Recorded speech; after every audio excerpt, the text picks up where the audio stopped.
6000 square kilometre का जंगल, करीब 20 साल का मैन हंट, 220 करोड़ रुपए से ज्यादा खर्च, जिसका मिला जुला अंदाजा 100 से 150 करोड़ रुपए के आसपास लगाया गया। उसे मोतियाबिंद हो रहा था और उसे इलाज की जरूरत पड़ रही थी। यही पक्का हो गया कि वीरप्पन 18 अक्टूबर को इलाज के लिए जंगल से निकलेगा, लेकिन वीरप्पन ने झुकने की बजाय पहली गोली चला दी। एसटीएफ ने कुल 338 राउंड्स फायर किए।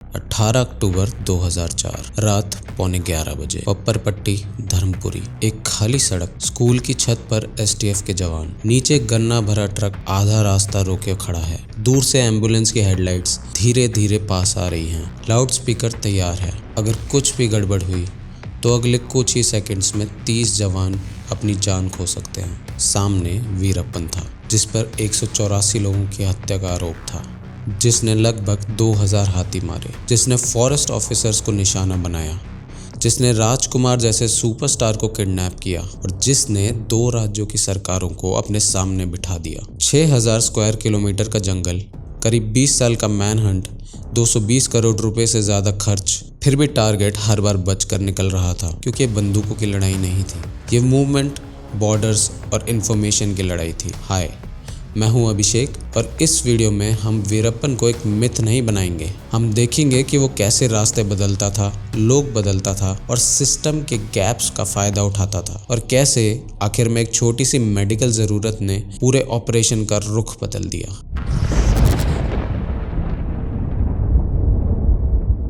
इस पूरे मामले में शुरू से ही असली दिक्कत कूसे मुनिस्वामी वीरप्पन नहीं था। असली दिक्कत जंगल था, क्योंकि तमिलनाडु, कर्नाटका और केरला के बीच फैला हुआ सत्यमंगलम वाइल्ड लाइफ सेंचुरी से लेकर बंदीपुर नेशनल पार्क और मधुमलई नेशनल पार्क तक का पूरा इलाका, जिसमें मलई महादेश्वरा हिल्स भी आता था, लगभग 6000 किलोमीटर का एक ही लगातार जंगल बनाता था, जहां 15% से भी कम जगह पर पक्की सड़कें थी और बाकी हर जगह पर घनी झाड़ी, पथरीली घाटियां, सूखे नाले और जानवरों के पुराने चलने के रास्ते थे। और इसी वजह से पुलिस का दल एक तरफ से जंगल में घुसता था तो निशाना दूसरी तरफ से निकल जाता था, लेकिन नीचे पेड़ों के पत्तों से इतनी घनी छत बन जाती थी कि साफ दिखता ही नहीं था, और जमीन पर कौन कहां जा रहा है ये फैसला जंगल खुद करता था। इसके ऊपर एक और बड़ी दिक्कत थी जो पूरे सिस्टम को और धीमा कर देती थी, क्योंकि कागज पर कर्नाटका और तमिलनाडु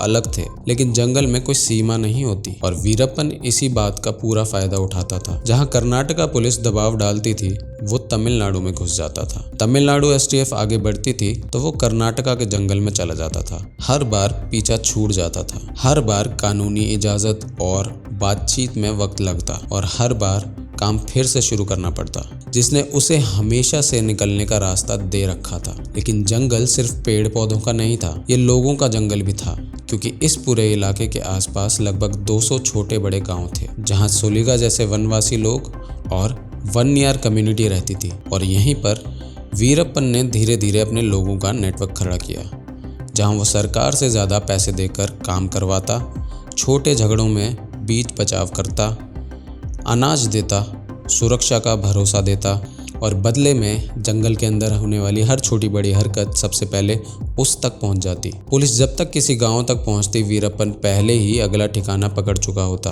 और इसी वजह से मैदान में लगभग हजारों ट्रूप्स होने के बाद भी काम की इंटेलिजेंस लगभग 0 थी। अब पैसों का एंगल भी समझिए। वन विभाग और स्थानीय मीडिया के मुताबिक उसके गिरोह ने लगभग 2000 हाथियों का शिकार किया और करीब 10,000 टन चंदन की लकड़ी जंगल से बाहर निकाली, जिसका मिला जुला अंदाजा 100 से 150 करोड़ रुपए के आसपास लगाया गया। ये पैसा सिर्फ ऐश के लिए नहीं था, बल्कि बंदूकों के लिए, छुपने की जगहों के लिए, खबर देने वालों के लिए और पूरे धंधे को चलाने के लिए था। बल्कि एक चलता फिरता सप्लाई नेटवर्क बन चुका था, जो जंगल के अंदर भी काम करता था और शहरों तक भी पहुंच रखता था। पुलिस का शुरुआती तरीका बिल्कुल पुराने टाइप का था। बड़े तलाशी अभियान, हजारों जवान, जंगल को टुकड़ों में बांटकर खोज, लेकिन हर बार नतीजा वही होता, खाली डेरा, पुराने पैरों के निशान और कोई सीधी पकड़ नहीं। क्योंकि वीरप्पन गोली चलाकर घाटियों में घुस जाता, पानी के रास्ते बदल देता, और जब तक घेरा कसा जाता वो दूसरे राज्य में होता। और यहीं धीरे धीरे सिस्टम को समझ आने लगा कि दिक्कत जवानों की कमी नहीं है। पुलिस के पास जवान भी थे और हथियार भी, लेकिन पुलिस के पास तुरंत मिलने वाली जमीनी खबर नहीं थी। जबकि वीरप्पन अपनी चाल, अपनी मदद और अपनी सूचना तीनों की पकड़ बनाकर बैठा था। 1987 में फॉरेस्ट ऑफिसर चिदम्बरम की हत्या के बाद ये बिल्कुल साफ हो गया कि ये सिर्फ तस्करी का मामला नहीं रहा, बल्कि सीधा सरकार के लिए चुनौती बन चुका है। लेकिन फिर भी पुलिस का अप्रोच वही रहा। यहाँ एक कड़वा सच सामने आया कि पुलिस जंगल को लड़ाई की जगह समझकर काम कर रही थी, जबकि वीरप्पन जंगल को अपना हथियार बनाकर जीत रहा था। और जब तक पुलिस इलाके को घेरने की कोशिश करती रही, वीरप्पन अपनी चाल को कंट्रोल करता रहा। यहीं पर पहली बड़ी समझ बनी, अगर लड़ाई जंगल के अंदर ही चली तो वीरप्पन हमेशा आगे रहेगा। गेम बदलेगा जब लड़ाई की जगह बदलेगी, क्योंकि जंगल सिर्फ छुपने की जगह नहीं था, जंगल उसकी सबसे बड़ी ताकत बन चुका था। कूसे मुनिसामी वीरप्पन का जन्म 18 जनवरी 1952 को कर्नाटका के गोपीनाथम गांव में हुआ। परिवार चरवाहों का था। बचपन जंगल में गुजरा। चाचा शिकारी और चंदन का काम करता था और इसी माहौल में बंदूक, जंगल और शिकार उसके लिए बिल्कुल नॉर्मल बात बन गए। रिपोर्ट्स के मुताबिक वीरप्पन लगभग 10 साल की उम्र तक हाथियों पर निशाना लगाना सीख चुका था और 1969 के आसपास जब उसने पहले फॉरेस्ट गार्ड को मारा तो ये क्लियर हो गया था कि अब वो सिर्फ शिकारी नहीं रहा, बल्कि सीधा जुर्म की दुनिया में आ चुका है। शुरुआत में उसका काम सीधा था, हाथी मारना, दांत निकालना, चंदन के पेड़ काटना, लेकिन धीरे धीरे ये छोटा धंधा नहीं रहा। उसने अपना अलग गिरोह खड़ा कर लिया, जिसमें लगभग 95 से 100 लोग हो गए, यानी 95 से 100 लोग। कोई गांव में नजर रखता, कोई पुलिस की चाल देखकर खबर देता, कोई गोली चलाता, कोई शहर में माल बेचता और वीरप्पन जंगल में बैठकर पूरी प्लानिंग चला रहा था। इसी दौरान उस पर पुलिस, फॉरेस्ट ऑफिसर और आम लोगों की लगभग 184 यानी 184 मौत का बोझ आया और हर घटना के साथ सरकार पर दबाव और तेज होता गया। 1987 में फॉरेस्ट ऑफिसर चिदम्बरम की हत्या ने पहली बार सिस्टम को हिला दिया,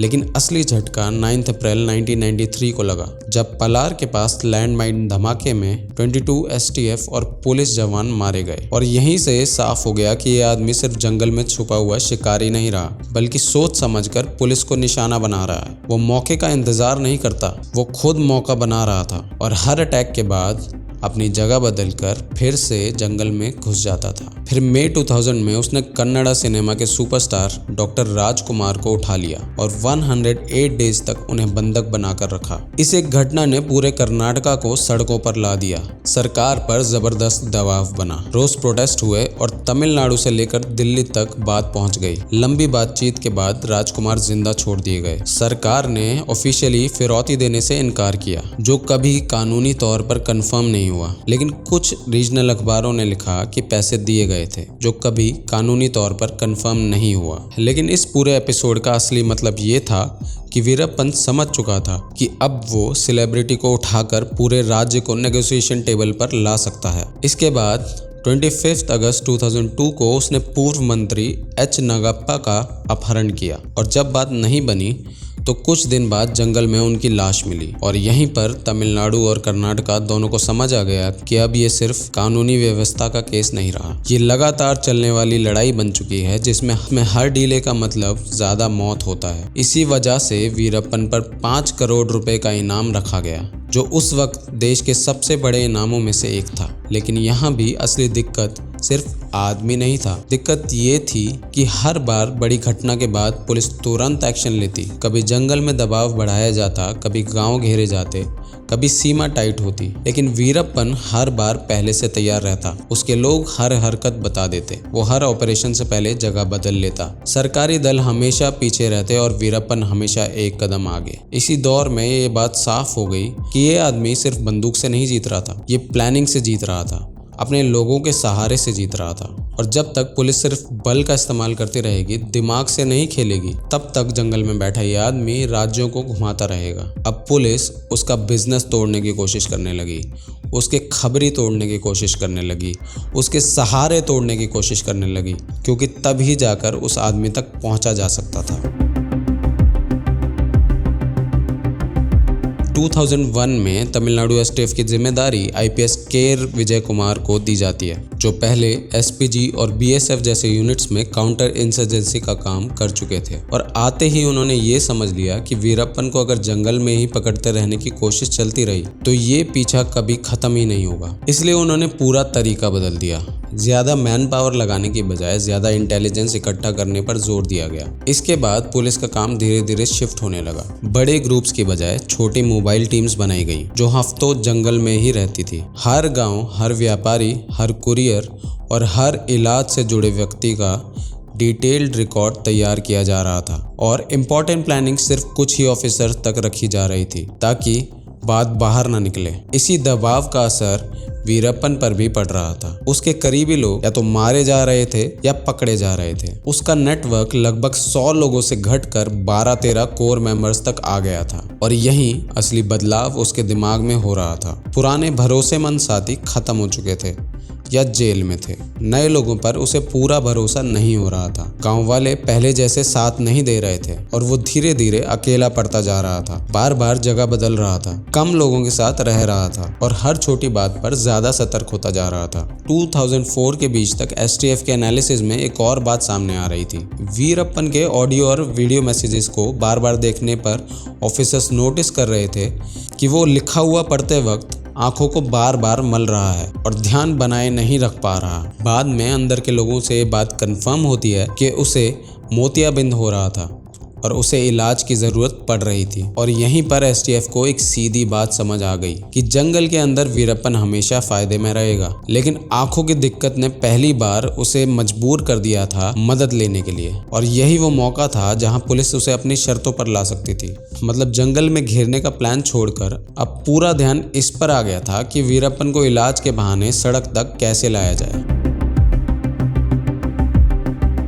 16 अक्टूबर 2004 को एक चाय की दुकान पर हुई मुलाकात पर सब तय हुआ। यहीं पक्का हो गया कि वीरप्पन 18 अक्टूबर को इलाज के लिए जंगल से निकलेगा और इसी एक कंफर्मेशन के बाद एसटीएफ सीधा एग्जीक्यूशन मोड में आ चुकी थी। अपने लोगों को काम पर लगा दिया गया। एम्बुलेंस तय की गई, पपरापट्टी को एम्बुश पॉइंट चुना गया और पूरा डिप्लॉयमेंट घड़ी की सुई की तरह सेट किया जाने लगा। गाड़ी के लिए एम्बुलेंस चुनी गई ताकि किसी को शक ना हो। सालेम के एसपीएस हॉस्पिटल का बोर्ड लगाया गया और ड्राइवर और हेल्पर दोनों एसटीएफ के अंडरकवर लोग रखे गए। जबकि धर्मपुरी डिस्ट्रिक्ट के पपरपट्टी गांव को इसलिए चुना गया क्योंकि वहां सीधी सड़क थी, आसपास ज्यादा मूवमेंट नहीं होती थी और पास के सरकारी स्कूल की छत से पूरा रोड साफ दिखता था। तैयारी पूरे कोऑर्डिनेटेड तरीके से हुई। एक गन्ने भरे ट्रक को सड़क पर रोककर खड़ा किया गया जिसमें लगभग 20 एसटीएफ जवान थे। पीछे एक सपोर्ट वैन में करीब 10 ट्रेंड कमांडोज रेडी थे। स्कूल की छत पर शूटर्स अपनी जगह ले चुके थे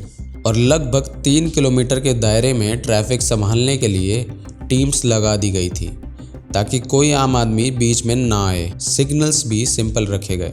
एम्बुलेंस की नीली बत्ती जलती तो मतलब वीरप्पन अंदर है और फॉग लाइट जलती तो मतलब सब लोग हथियार के साथ हैं। ये इसलिए किया गया क्योंकि रेडियो पर बात करना रिस्क भरा था। 18 अक्टूबर 2004 की रात करीब 10:45 पर एम्बुलेंस पपरपट्टी की तरफ बढ़ने लगी। जैसे ही गन्ने भरे ट्रक के पास पहुंची, ड्राइवर ने पहले ही तय तरीके के मुताबिक तेज ब्रेक मारा ताकि अंदर बैठे लोग बैलेंस खो दें। हेल्पर और ड्राइवर तुरंत गाड़ी से उतरकर एसटीएफ की तरफ भागे और इसी पल लाउडस्पीकर पर सरेंडर करने को कहा गया। यही सबसे बड़ा रिस्क था क्योंकि अगर वीरप्पन चुपचाप बैठा रहता तो एसटीएफ को गाड़ी के पास जाना पड़ता और अगर कोई आम आदमी बीच में आ जाता तो पूरा प्लान बिगड़ सकता था। लेकिन वीरप्पन ने झुकने की बजाय पहली गोली चला दी और इसी एक पल में एसटीएफ को जवाबी कार्रवाई का पूरा अधिकार मिल गया। इसके बाद करीब 20 मिनट्स तक फायरिंग चलती रही। एसटीएफ ने कुल 338 राउंड्स फायर किए, मतलब लगभग हर सेकंड में 5-6 गोलियां, ताकि एम्बुलेंस चलने लायक नहीं रहे और अंदर कोई मूवमेंट ना बचे। और जब फायरिंग रुकी तो एम्बुलेंस के अंदर वीरप्पन और उसके 3 साथी खत्म हो चुके थे। एम्बुलेंस को तुरंत धर्मपुरी गवर्नमेंट हॉस्पिटल ले जाया गया और रात के करीब 11 बजे आईपीएस विजय कुमार ने तमिलनाडु की मुख्यमंत्री जयललिता को सीधा फोन करके बताया वीरप्पन अब जिंदा नहीं है।